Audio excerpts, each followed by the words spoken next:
In the previous two lectures, we discussed the basic laws of electromagnetism and also showed how the Kirchhoff voltage and current rules can be derived as special cases under special circumstances from these basic laws of electromagnetism, that is the Maxwell's equations. Thereon we moved on to talking about circuits and circuit elements. We discussed resistors. When we talked about resistors, we saw about the resistivity of various real life materials, and then we moved on to the discussion of another element which is called an inductor. Now, we started off with understanding an inductor via a simple loop, a loop of wire, and we derived that the voltage which appears across the terminals of this loop is proportional to di by dt. The constant of proportionality is called the self inductance of this loop of wire.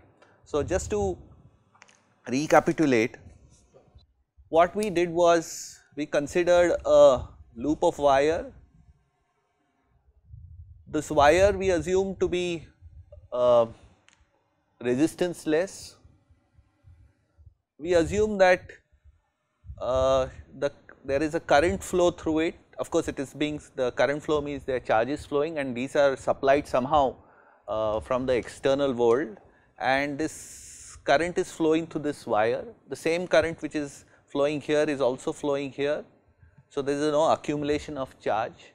We also assumed that there is no electrical field in this system, and in that case we were able to derive from Faraday's law the fact that the voltage which appeared across this VAB, this is A and this is B, is equal to L di by dt.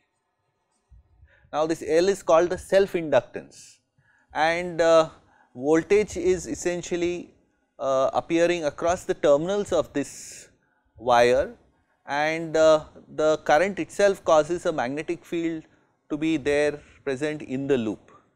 In this derivation, we assume that there is no charge accumulation anywhere and there is no electrical field in this confined region. This is of course not strictly speaking true, there is no reason to believe that it is true, but let us assume that we have only the magnetic field here. The electrical field within the wire is assumed to be 0 because we have considered the resistance to be 0. So, in such a case we get what is known as an ideal inductor equation, and this equation can be extended to a case where I got a wire, two loops of wire. So, if I take this loop and connect it in series with another loop, I have not drawn this very well, so I will redraw it. I take one loop and another loop. So, this can be considered actually as if you have got two loops in series.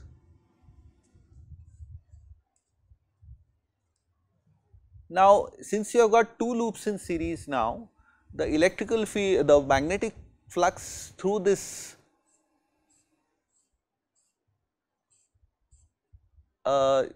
loop of two turns will in fact now increase. In fact, if if you have got a current flow through these wires, you will find in fact that you will have a magnetic field due to this current in the first loop as well as due to the current in the second loop you will have a magnetic field. So, you will in fact enhance the magnetic field in the loop. If you have got n turns, you will have the magnetic flux density practically n times, because if we assume that if you got two turns which are effectively formed in this manner, the magnetic flux density will double because the amount of current flow, you have got two sets of currents flowing, one in this loop, and these will add up and increase the flux density here. So, what you will have essentially is a larger flux through this loop, and another thing which we will also see is that you can consider this two turn loop of wire as if it is a series connection of two individual loops, and therefore, the voltage is here or what we call the potential difference here will add up.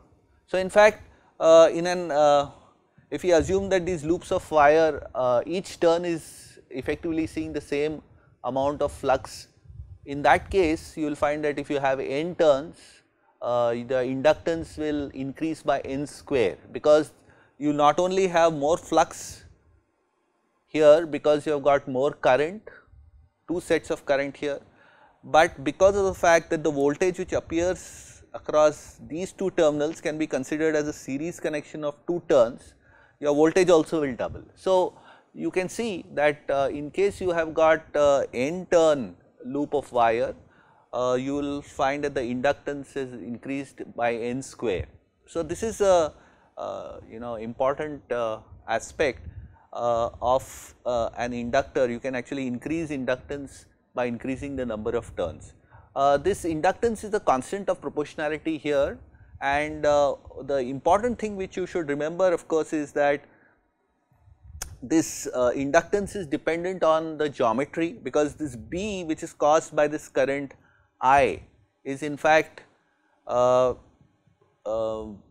B which is caused by I is also dependent on the geometry of these conductors. What is the area of this surface, and also the length of this loop, and so on. So, what we really see is this is a constant of proportionality. We are not deriving the exact expression for L, but there is a constant of proportionality which depends on the number of turns. It also depends on the geometry of the conductors, and this voltage which you see here is VAB is equal to L di by dt is known as an inductor equation. In fact, if you have got two turns which are independent of each other, in such a case you will in fact have, if you have got a current flow in one of the loops of wire, it will cause a magnetic flux density in this region as well, and if it causes a flux density in this flux to flow in this region, you can have a voltage induced in this loop because of the current flow in this loop. So, the steps are that you have got a current here, it causes a B here, the magnetic flux density to be here present here. This magnetic flux density, any change in it causes a voltage to be induced not only here but here. So, the voltage which is induced in the second coil due to the current in the first coil is called is actually, so now in the second coil we will call this voltage is equal to M d I1 by dt. This is the voltage in the second coil due to the current in the first coil. So, this constant of proportionality is again dependent on the geometry and the number of turns, and this is called a mutual inductance. Of course, if a current flows through this conductor as well, in addition to this conductor there is a flow of current in this conductor as well, you will have V2 is equal to L2 d I2 by dt, this is suppose I2, and you will also have M d I1 by dt. So, you will have a voltage induced not only due to the flux caused by the current in I1, but also in I2. So, this is an important aspect which you should remember. This is called a mutual inductance. A very interesting and non-trivial aspect of this mutual inductance between two separate coils of wire is that the mutual inductance between them is actually equal. That is, if you have got two coils of wire, each having for example 2 turns here and 3 turns here, and the voltage in one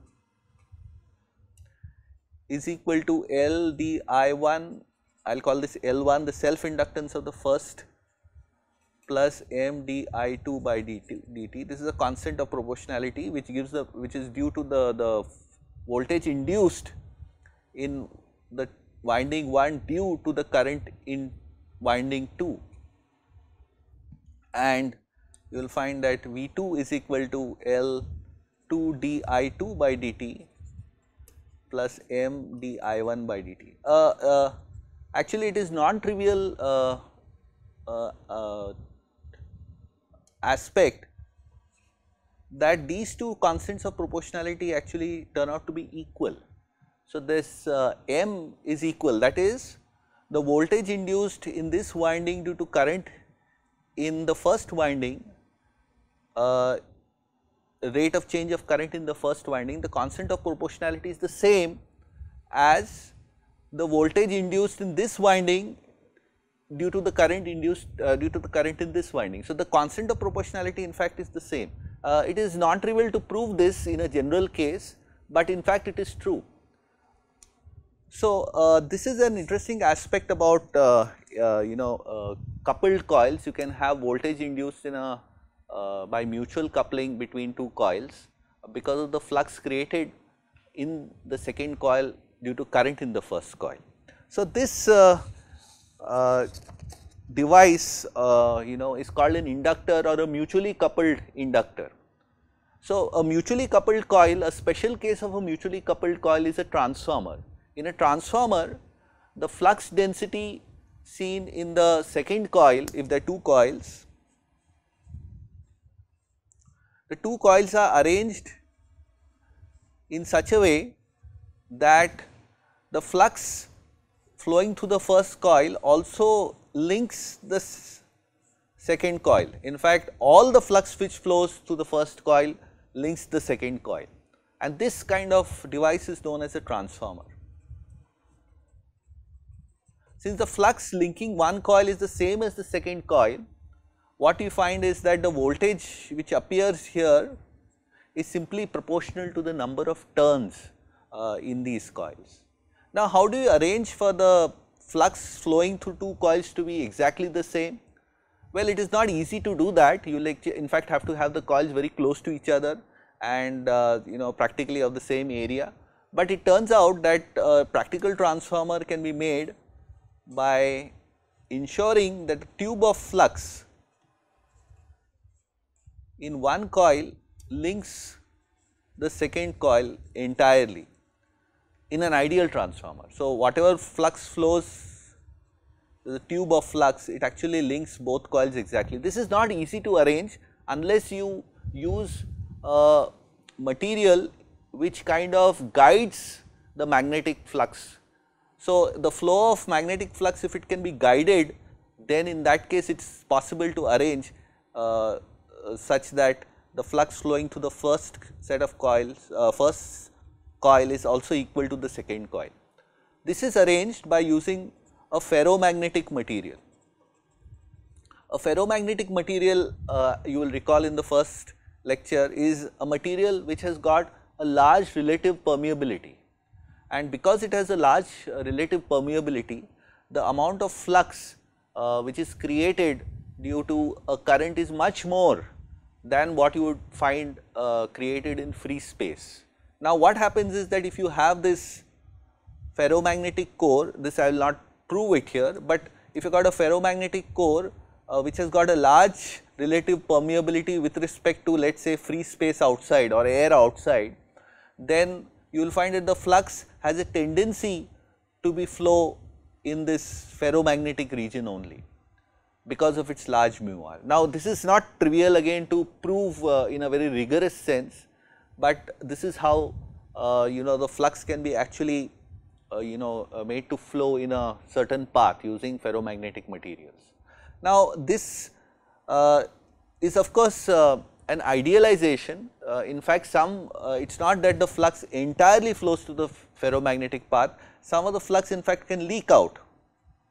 If the flux leaks out, in that case we deviate from the transformer equation. If you recall, what I mentioned some time back was that V1 and V2, the voltages are related simply by the turns ratio N1 by N2, but this is not true for a real transformer, because not all the flux which is flowing through the first winding flows through the second winding as well. There is some flux which does flow outside, but this is usually small. So, we can actually come close to this ideal of a transformer. Yet another device which is very commonly used, we have considered now a resistor, inductor and a mutual inductor.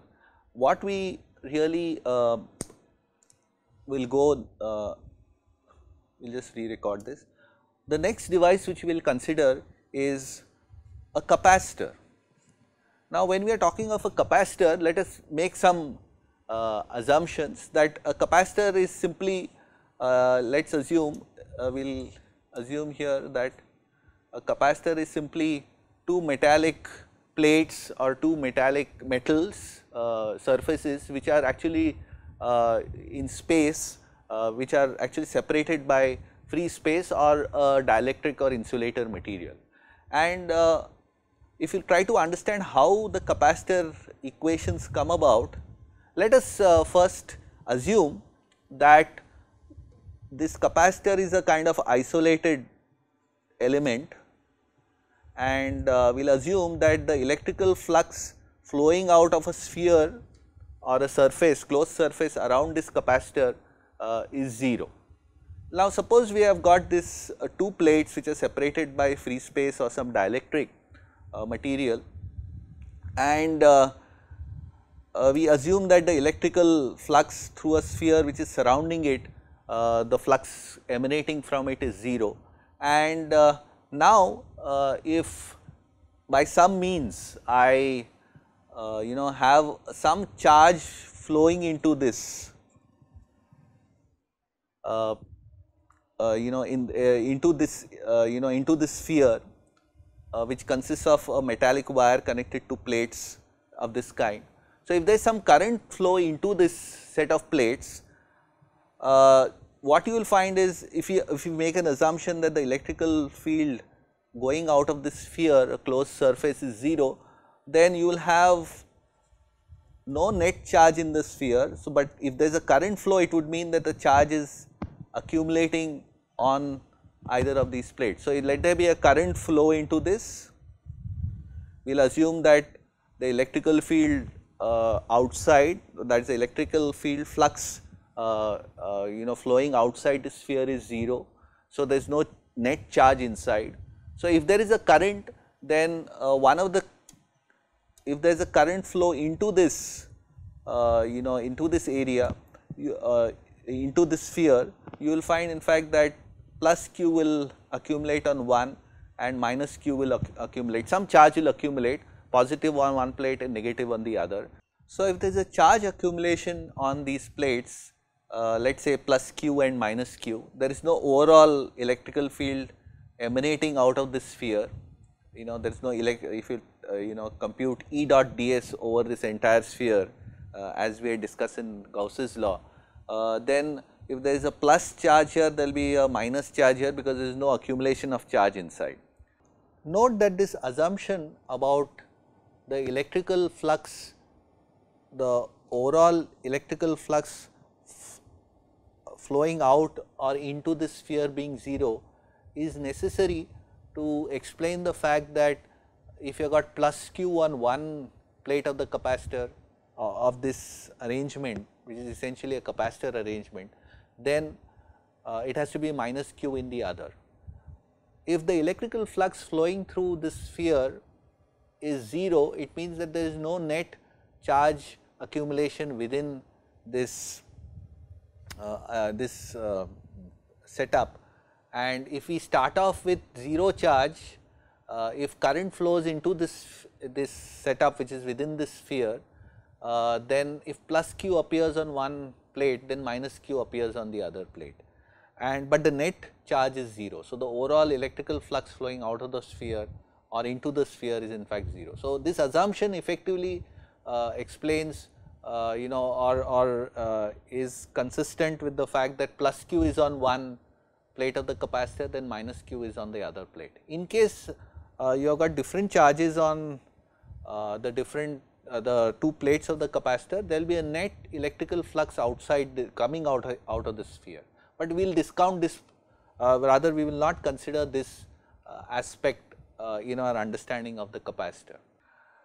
Now, we also assume here that the magnetic field inside is, there is no magnetic field inside this, sphere. So, this we will just make this assumption for the time being, that there is no magnetic field, or if there is a magnetic field, it changes at a very slow rate, and in such a case we can neglect all effects related to the magnetic field.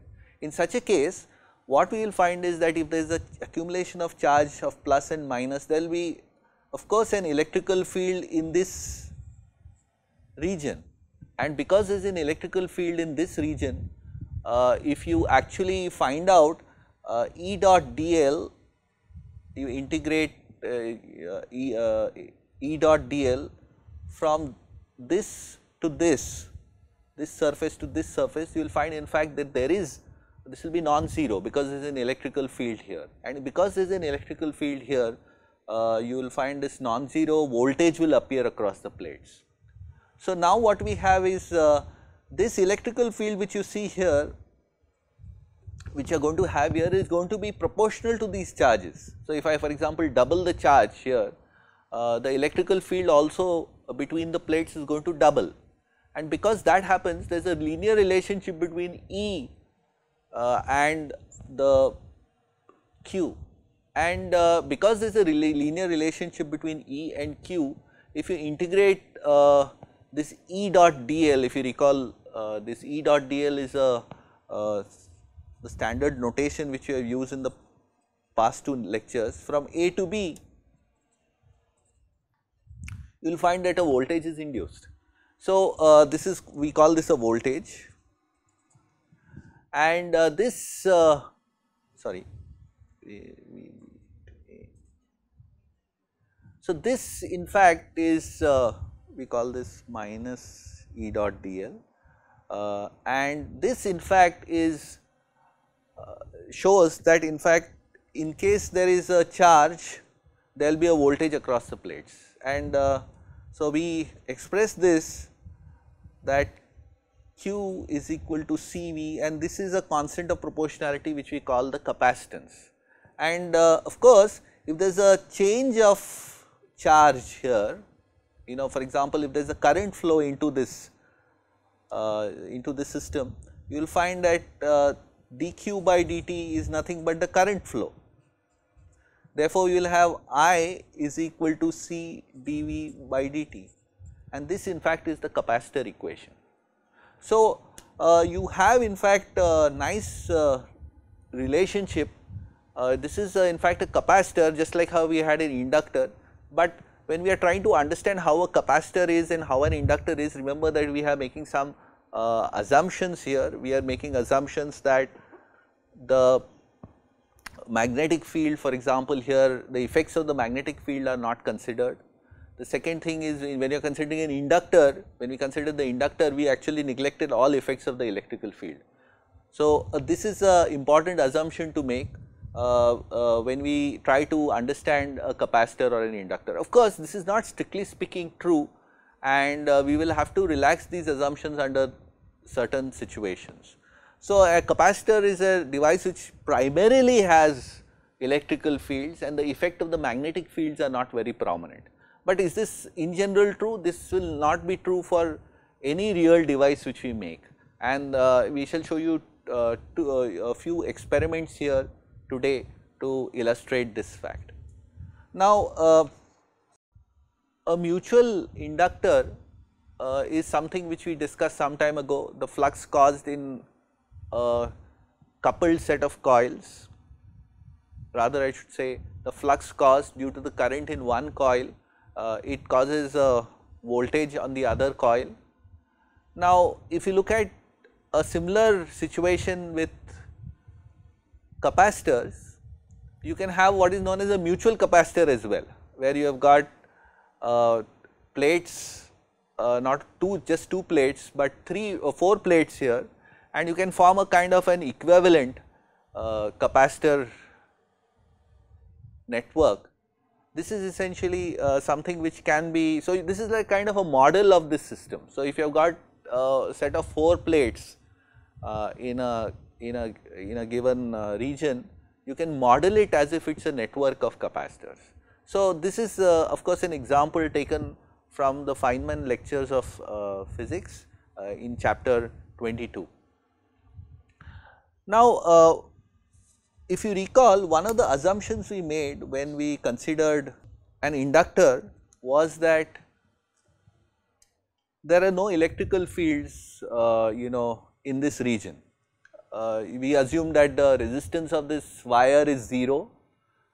So, there was even in the conductor we do not have any electrical fields within the conductor. The current flow does not require any electrical field to be there because the resistance of the wires is 0. But this is of course not true. In a real wire made out of a conductor, you will find in fact that there is it has a resistance. So, in the direction of the current there will be an electrical field in steady state as well as during transient conditions. So, you will find that one of the things is that this inductor, the symbol of an ideal inductor is of course this, but in reality, because the fact that there is a electrical field within the wire, when we take this loop and we apply Faraday's law, there is in fact an electrical field along the wire because of the resistance. Because of the resistance, you require an electrical field within the wire so as to cause movement of the charges. So, this is in a real wire with resistance. So, this is one non-ideality which we have. The second non-ideality which we have not considered so far is that we have assumed that this loop of wire will not have any charge accumulation. So, you may ask the question why not, and this is indeed true. Why not have, for example, can we not have, you can take this as a small region in the loop, and you may ask the question that can we not consider this to be a capacitor, like the two plates of a capacitor? The answer is in fact yes, we can consider it as a two plates of a capacitor. Essentially what the arguments I gave some time ago, that for a capacitor that you can have two plates, and in case you have got two plates and there is charge accumulation, there will be an electrical field and there will be a voltage drop. So, would not this be applicable to this section of the wire, say this section and this section? The answer is yes. In fact, in every electrical system you will find that there are both electrical and magnetic fields, and in fact the rate of change of electrical field and the rate of change of magnetic field can also cause magnetic and electrical fields. So, in fact you can never really decouple the effects of magnetic and electrical fields, but it is still true to a very, rather I should say it is a good approximation in many cases to neglect the magnetic field, the effects of the magnetic field, for example in a capacitor, and neglect the effects of the electrical field in an inductor. Now, when can you do that?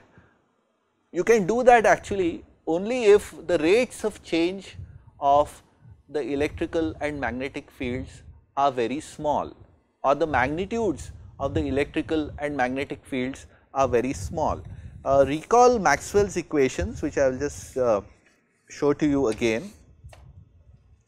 Should the rate of change of magnetic field be very small, or should the rate of change of electrical fields be very small, then there is no coupling between the electrical and magnetic field equations. For example, you can compute the electrical field. If this is 0, then you can compute the electrical field using these two equations, and if this is 0, you can compute the electrical magnetic field using these two equations. So, there is a complete decoupling of these two sets of equations. So, what you find eventually is that to very good, especially if these rates of change are very small, these rates of change are very small, you can actually treat this as a very nice approximation. Now, what do you mean by rates of change of field or rate of change of something is very small? For example, if I have got B, let us say the component of the B vector in one direction to be increasing with time in this fashion, and we also consider the case where the B is increasing in this fashion with respect to time, a component of the B vector. You will of course say very easily that the rate of change of this is much larger than this. Of course, if we talk of ramps, this will go on increasing. If I want to say that the rate of change of B is high, B will have to continuously increase. So, this is of course continuously having an increase in B and E is not a very practical situation, because that would mean B or in the case of E, a component of E would go to infinite values.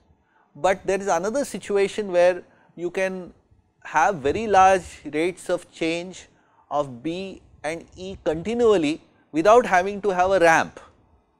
So, for example, if you have got B increasing and decreasing, say in a periodic fashion, in that case you can have large rates of change as well as small rates of change, but the large rates of change will continually occur, not continuously occur, but continually occur in a periodic fashion. So, this is possible with periodic kind of waves. So, one of the things which we will understand in this course as well as generally in engineering is that when we talk of high rates of change, we can synonymously say that we are talking of high frequencies of a periodic waveform. What do I mean by this? If you have got two waveforms, say of the component of B in one direction, and you have got another possible waveform, let us say this, you will find in fact that although the magnitude of B's are the same, this black curve has got larger rates of change. Okay.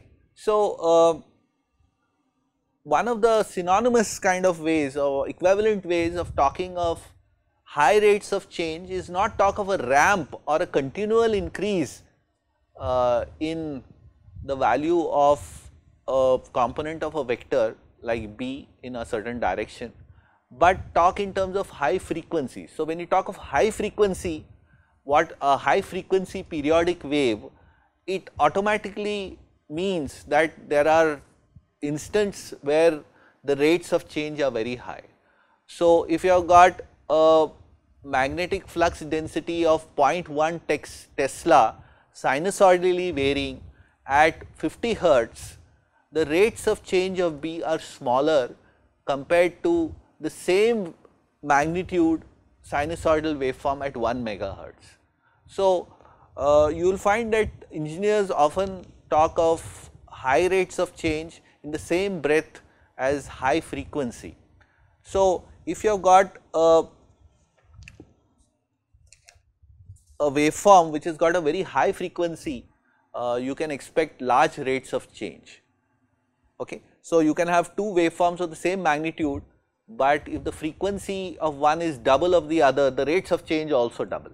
So, this is an important thing when we try to analyze practical device. What is its low frequency behavior or DC behavior, and what is its high frequency behavior. So, what is high frequency behavior?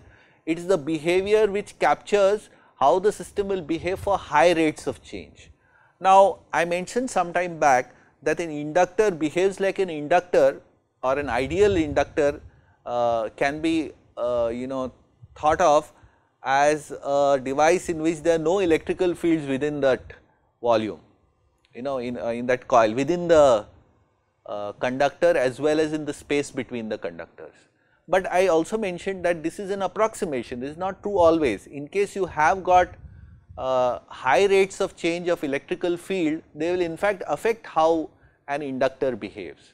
So, we often try to obtain some kind of equivalent circuits which have a combination of capacitors and inductors. So, strictly speaking, even this coil of wire here can be thought of as an inductance. The ideal inductance is just a coil which sees only a magnetic field and has no resistance. So, there is no electrical field within the wire as well as the space between these turns. But in real life there is actually there can be a charge on these two wires, and there is separation. So, this really behaves like a capacitor as well. So, in fact, inductor can you can actually have an equivalent circuit of an inductor. Okay. So, this is something which we will try to show. In fact, it is depicted here in this diagram. Again, this is from the Feynman lectures of physics, that a resistor is simply a piece of wire, but you know, a wire because it is in space can have you know, especially a loop of wire can have inductive effects as well as capacitive effects, because it is not true that the electrical field everywhere is exactly 0 or the magnetic fields are 0. In fact, these effects are there. I was talking of an inductor. So, first I will show you what a non-ideal inductor could be. A non-ideal inductor can be modeled in a very rough fashion as an ideal inductor in series with a resistance. This resistance in fact is because the wire has got a finite conductivity or a resistivity, and there is an electrical field within the wire. So, when we actually use Faraday's law by taking a loop along the wire, we will in fact find an electrical field within the wire. So, that effect is actually captured using this resistance here. Now, one of the important things which you should remember here is that this resistance actually, can you really locate the resistance? Is it what you call lumped at one end? The answer is no, it is actually distributed along the wire. So, you will actually, if you want to make a representation, a more accurate model, this will actually have to have, you know, a distributed kind of inductance in series with a distributed resistance. So, this is a more you know, appropriate model. In fact, you can have infinitesimally small resistive and inductive elements connected in series. So, that would be a more appropriate model of this system. The second effect which I mentioned, one is the resistance of the wire, and the second effect was in fact the capacitance between you know, parts of the wire, which in fact you know, you can treat as if there are plates of a capacitor within the wire, and this of course again is distributed all along the wire. So, in fact we can you know, in a very rough fashion get a kind of an equivalent of an inductor at high frequencies. So, in fact again this capacitance you can't locate it at one place, it is in fact distributed all along the wire. So, a correct representation would be that this is distributed all along the wire. But of course, then we are again talking of infinite number of infinitesimal capacitors and inductors connected in the way shown here, which is of course requires what is known as the analysis of transmission line theory. But in a very rough fashion, we can in fact show that you can very roughly represent this as lumped elements. Okay. Again, this approximation will be valid at lower frequencies. At very low frequencies, we can neglect the effect of these capacitances. So, because the rates of change of electrical frequencies are going to be low. So, we have in fact a very interesting thing, that what appears to be an inductor after a certain frequency may not actually have an inductive effect. For example, as you increase the frequency of the voltage, which is the frequency of the currents which are flowing here, you will find that initially there is very little current going to flow through the capacitor, but as the frequency increases, you will find that a large amount of current, in fact most of that current, since C dV by dt will increase, most of that current will flow to the capacitor. Now, an interesting point which we can really look at, this is more like a circuit behavior, is that an inductor has got, ideal inductor has got the relationship, if you got V and this is I, V is equal to L di by dt. L is a positive number. If this voltage is the potential difference of this point, a potential of this point with respect to this point, this will be a positive number. Now, and this is the current direction. Now, the thing is that if you look, if I is a sinusoid, then V will be a cosinusoid. So, what it means is that if the voltage is, or in other words, if voltage is sinusoid, the current is going to be a current, a lagging current.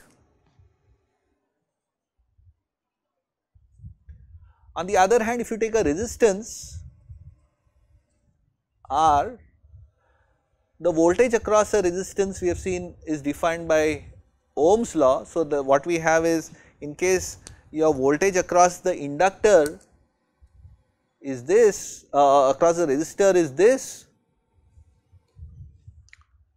in that case your current is also going to follow the same waveform. Of course, the magnitude of the current I have shown them to be equal here to the voltage, but that depends actually on the resistance. So, this is for the special case where the constant of proportionality is 1. So, sinusoidal voltage will cause a sinusoidal current, a sinusoidal cosinusoidal voltage will cause a cosinusoidal current. Now, if you have a combination of R and L,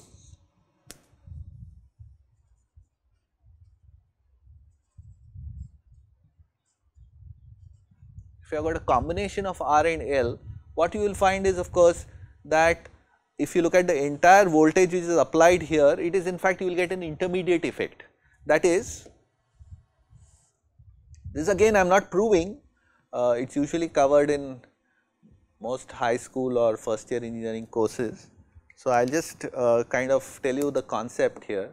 You will find that the current, if this is the voltage across two R and L connected in series, you will in fact have the current lagging, but not quite 90 degrees lagging.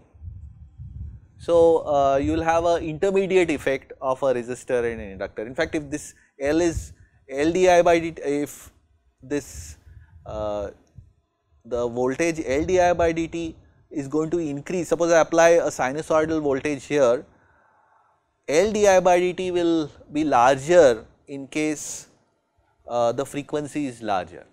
Now, we also know that from Kirchhoff voltage law, which we saw was derived from the basic Maxwell's equations, that in this, if this is the voltage applied to this loop of, so if I have got this is the symbol of a voltage source,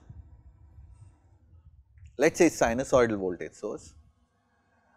In that case, the voltage applied is equal to the voltage drop here plus the voltage drop here. So, this voltage rise here is equal to the voltage drop and the voltage drop here. This is what Kirchhoff voltage law is in fact saying.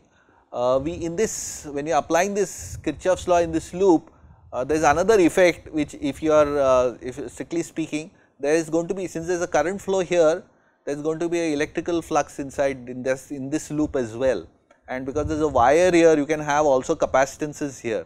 So, in fact, these are called stray capacitances and inductances of a wire, which you normally neglect because these are very small, but if frequencies are very high, or if the dimensions of this wire which conveys this voltage to this RL combination is very long, the dimension is very long, we will in fact have to take into account these effects, something we will learn a bit later when we are doing transmission lines.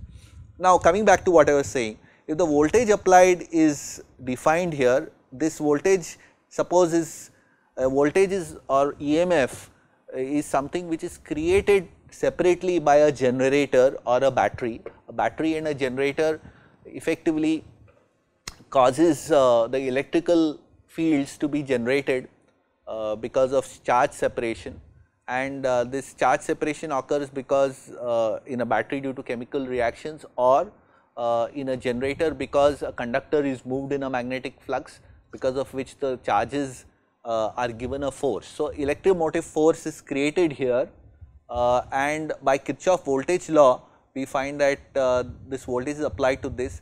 Now, as the frequency increases, this voltage increases, so correspondingly this voltage will reduce. Okay. So, most of the voltage drop across increases across this inductance. So, if we increase the frequency, this circuit, this is called a circuit, you will have more inductive effect than resistive effect. So, at higher and higher frequencies, your L will in fact omega L, which is rather L di by dt here, the voltage drop across this will increase. So, at higher frequencies the inductive effect becomes more prominent. Now, in case you have got, coming back to the what we were talking of, in case you have got a model of a non-ideal inductor which is like this, there is another effect, this capacitive effect. You will find that if the frequency increases, the amount of current flow here for a given voltage will increase, and because of such a thing happening, you will find that most of the current will start after some time. The current which is flowing here will be dominated by the component of current flowing here. In fact, this current flowing here is equal to the sum of currents here and here. Is that okay? So, if this current increases, because C dV by dt increases, you will find that the proportion of current in the source current here, I will call this the source current, the capacitive current will have a larger contribution. So, after a point of time you will find that the current flow here will be less and the current flow here will be more. And for a capacitor, remember that because it follows the relation dV by dt is equal to I, the capacitive current always leads the voltage. So, what I wish to say here is, we can actually do an interesting experiment to show that these capacitive and inductive effects in an inductor. Normally an inductor, you will not be able to perceive these effects, because the capacitive effects especially become apparent only at high frequencies, when the current through the capacitor starts dominating the current drawn. Now, we will in fact now do a simple experiment to actually show this. So, what we have here in our experiment is a signal generator.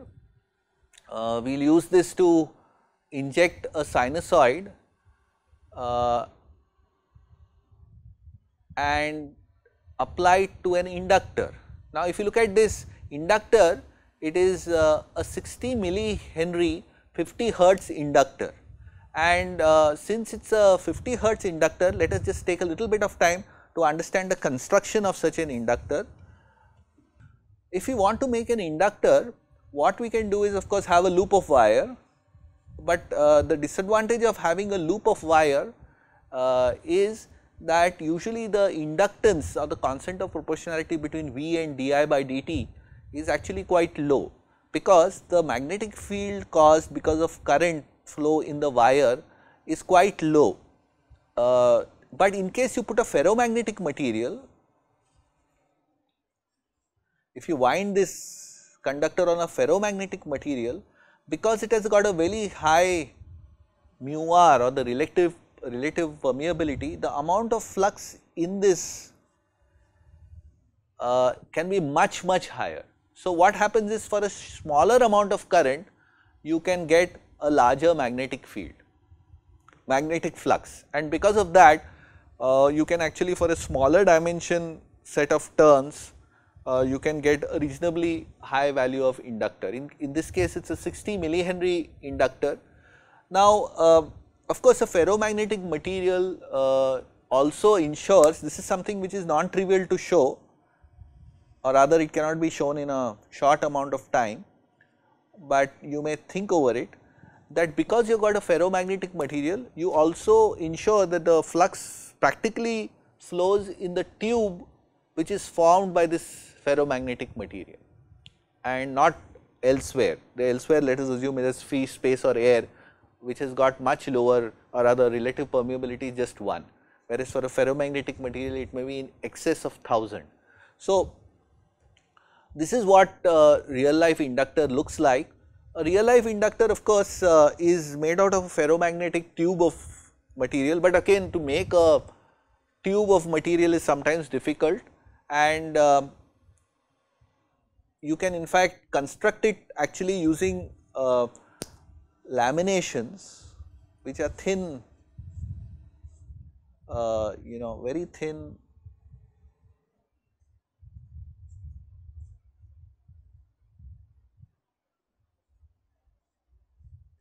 sheets which are arranged like this. So, you have got a core material like this and another, this is called a core by the way.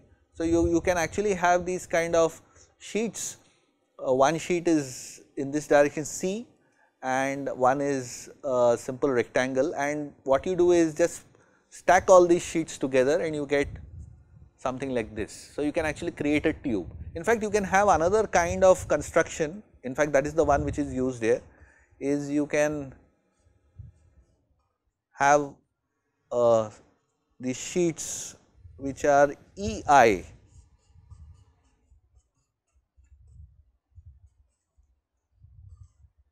the EI kind of sheets, and we will wind the winding in the central limb.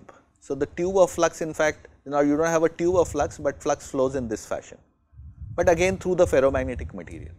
Now, actually these sheets are convenient, you can actually stack them together and get the desired thickness of this core, and so this is a convenient way to construct the inductor. But there is another, actually the main reason for using these thin sheets is that, remember that the ferromagnetic material, like in this case steel, is in fact itself a conductor.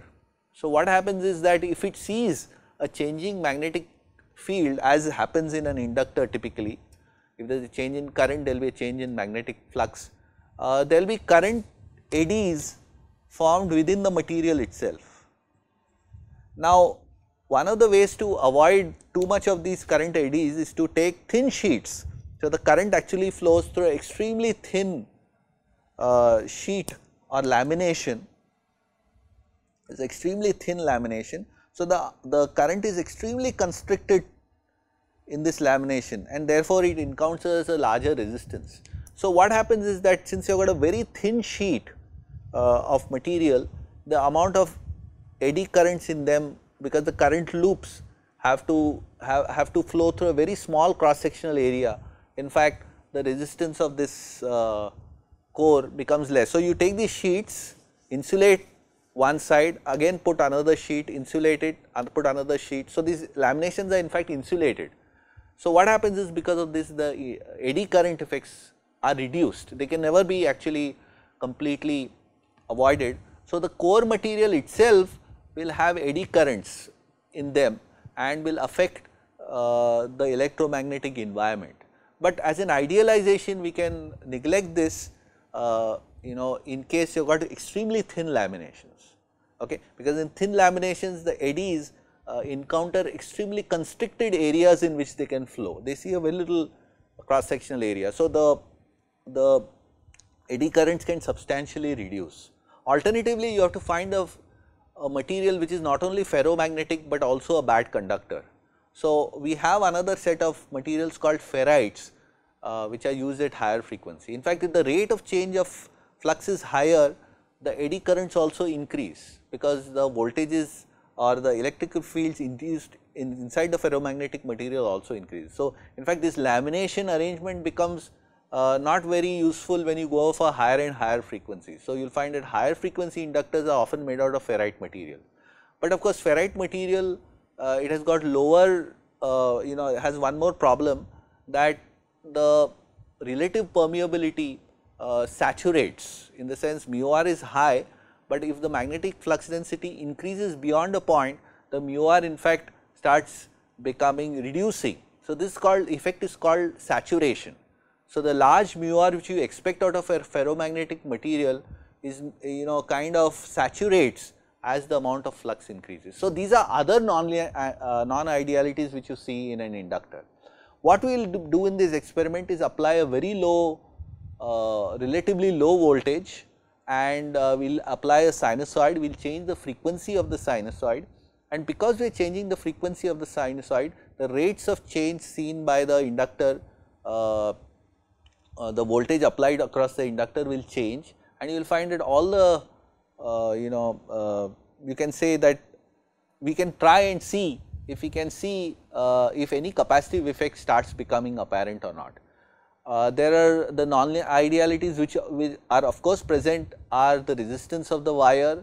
There will be eddy current effects within the core of the ferromagnet around which this coil is wound. So, these are all non-idealities by which you will find that the inductor deviates from what an ideal inductor. So, let us just continue with this experiment. Now, one of the things which we have to remember here is that we are going to measure this voltage across the inductor and the current through the inductor. The instrumentation required is a signal generator which can which in fact we will be able to go to several hundreds of kilohertz. The other thing is we have to measure the current through the inductor. So, we need to have a current probe by which we can measure the current. So, if you look at this setup,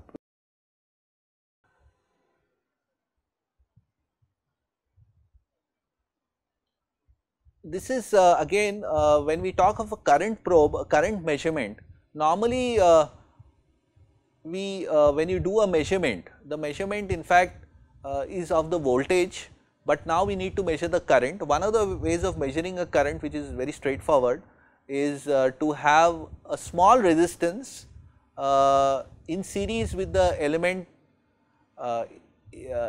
through which the current you want to measure. And for example, one possibility is this. This is suppose our inductor. One of the ways of measuring the current through it is actually have an external resistance connected in series, but the value of this resistance is chosen to be small so that it does not affect the overall measurement, and you measure the voltage across this. So, if you have got a device which can sense the voltage, then you can apply the voltage which is appearing across this resistance. The voltage across this resistance of course is proportional to the current flowing through this. So, what happens is that you can indirectly measure the current flowing into this. Okay. But of course, getting one, this is one possible way of doing it. The other way of doing it is in this particular method, in fact, you need to have a very well known, very stable and known value of resistance. Okay. Because you need to convert the current measurement, the voltage measurement which you have into a current measurement. So, this R value should be very well known. It should be also very, very small, so that it does not affect the measurement or does not affect the circuit, the current flow in this circuit.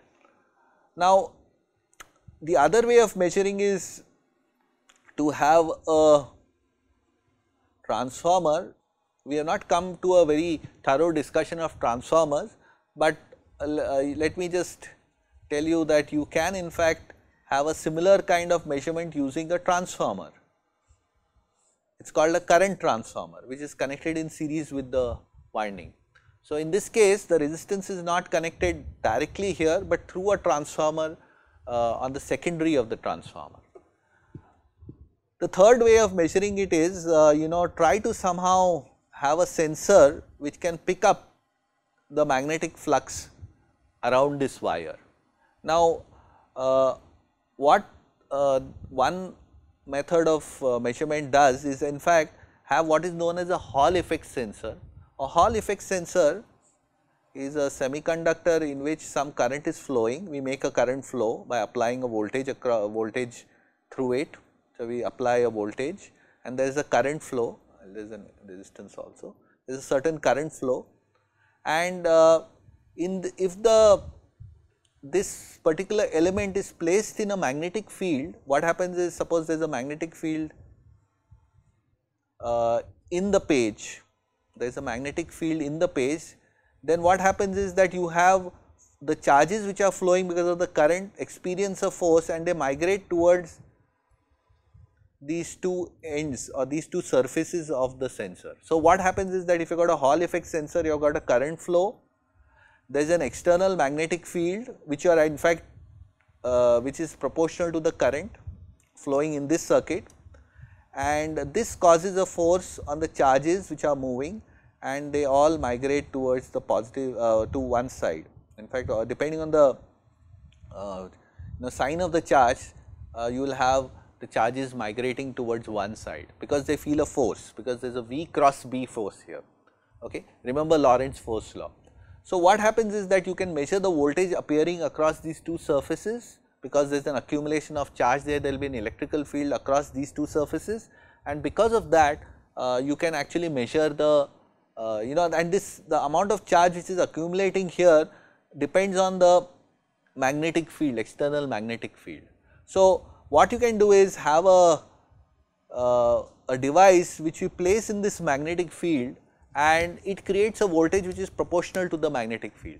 Now, this magnetic field which is around this wire is going to be proportional to the current. So, as long as you calibrate the voltage appearing across this semiconductor device, you can actually measure the amount of current flowing through this. So, let me repeat what I said. You have got you want to measure the current in this circuit. So, you place this whole setup in this magnetic field caused by the current flowing into the circuit in which we want to measure the current. This setup is distinct from this setup. This is placed in this magnetic field. This setup has got a current flowing through this sensor. This is a semiconductor material. You have got current flow, and this current flow will see the field caused, magnetic flux caused by this current. Because it sees the magnetic flux caused by this current, there will be a force on the charges which are moving from this side to this side, and these charges will feel a force which will make it migrate towards the, depending on the sign of the charges, towards one side of the semiconductor. So, what will happen is, in some ways there is a kind of polarized charge within that semiconductor and cause an electrical field in this direction. This electrical field then can be measured, the voltage effectively, electrical field over a integrated over a distance is in fact the voltage. So, this voltage can actually be measured. So, this is called a Hall effect sensor. So, let us just go ahead. Yeah. So, this is the probe which we will be using. This is a high bandwidth probe, because if you use and remember, any measurement device itself has got behaves differently for different frequencies. We shall see later, in fact, just like this circuit which we are trying to measure, we will find it behaves differently for different frequencies.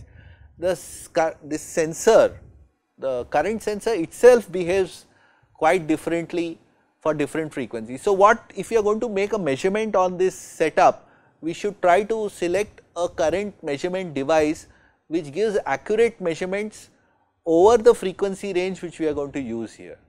But it is to be understood that any current probe or any measurement device will start behaving differently as the frequencies increase. Okay. But we will choose a current probe which has got a very high bandwidth, in the sense that it behaves in a predictable and expected fashion over a large range of frequencies. Okay. So, this we will use as a high bandwidth probe. If you do not use a high bandwidth probe, you will find that the sensor itself will start behaving non-ideally, the very thing which we want to show happening in an inductor. So, then these two effects will kind of clash with each other and will not be able to show what we want to show. So, we have to choose a high bandwidth probe. Okay. So, another thing you have to look at is the resolution of measurements. As we go for higher and higher frequencies, you will find that the inductive effects initially will go on increasing, and the amount of current will go on decreasing, because if a certain voltage is applied and the rate of change of currents increase because of the high frequency, the L di by dt will become very high. So, in fact, since the voltage applied to the inductor is the same, what it means is of course that the current magnitude has to reduce. So, initially you can expect that the current magnitude will in fact reduce. So, let us go ahead. One more thing which of course we should also remember is that this source which we have here is not an ideal voltage source. You will see that as we increase the frequency of this source, the circuit to which it is connected, that is this inductor, starts behaving differently. So, the current drawn by the inductor also changes, and this source which we have here is also not ideal. You will find that the voltage actually starts in fact slightly dropping as we increase the frequency, because the current drawn from this source is changing. So, this is also there. So, even the source is non-ideal, but to avoid all this, what we will do is what we will do in this experiment is focus not so much on the magnitudes of the voltages and currents, but look at the phase relationship between the voltage and current. Remember that if this circuit is actually an inductive circuit, then you will find that the voltage current will lag almost by 90 degrees to the voltage. But in case it turns capacitive at any point, the inductor turns capacitive at any point, you will find that the lag will turn into a lead. Okay. There will of course be an intermediate point in which the capacitive and inductive effects may cancel out and you will have a very low current, and let us see if we hit that region at all.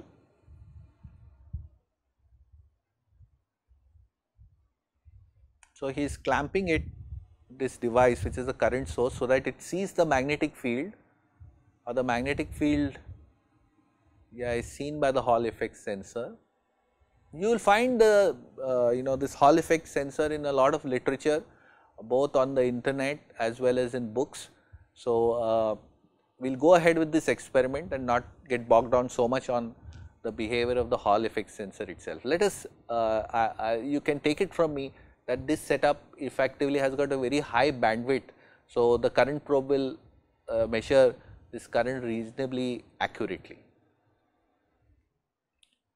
So, initially when we apply a low frequency, that is the rate of change is low, the frequency is actually 50 hertz, it may or may not be visible to you very clearly, but it is 50 hertz, and what we are observing these currents and voltages is a storage oscilloscope, and this oscilloscope in fact we are measuring the voltage and the current. The current is yellow and the voltage is blue. Remember that this is a digital storage oscilloscope. So, what you will find here in fact is that the voltages which are measured are in fact sampled and converted to discrete time values, which are then processed within this oscilloscope and then displayed using this screen. Now, if you want to have a good representation or reconstruction of the waveforms which are measured, remember this is a digital oscilloscope. So, what it does is the voltage is in fact sampled, that is it is measured in fact at periodically sampled at discrete time instances, and this is converted into a digital binary, a digital number, and this number is then processed using digital electronics inside using a processor. And you can of course using then again use this